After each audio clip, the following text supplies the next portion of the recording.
திருப்பத்தூர் மாவட்டம் லக்கிநாயக்கன்பட்டி பத்தியனன் வட்டம் பகுதியைச் சேர்ந்த தோட்டண்ணன் மகன் விவசாயி விநாயகம் இவர் மனைவி சுசீலா இருவரும் உறவினர் வீட்டிற்கு வெளியூர் சென்றுள்ளனர். இவர்களுக்கு சொந்தமாக ஓலை வீடு உள்ளது. இந்த நிலையில் இரவு மின்கசிவு காரணமாக ஓலை வீடு தீப்பற்றி எரிந்துள்ளது.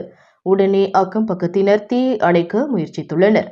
பின்னர் விரைந்து வந்த தீயணைப்பு வீரர்கள் தீயை அணைத்த போதும் முற்றிலும் எரிந்து சாம்பல் ஆனது. வீட்டின் பீரோவில் வைக்கப்பட்டிருந்த ரூபாய் 1.5 லட்சம் ரொக்கப்பணம் மற்றும் நிலப்பட்டா, நெல் மூட்டைகள் 10, கேழ்வரகு 5 மூட்டை, வேர்க்கடலை 5 மூட்டை என சுமார் 2 லட்சம் மதிப்பிலான தானியங்கள் மற்றும் ரொக்கப்பணம் எரிந்து சாம்பல் ஆனது.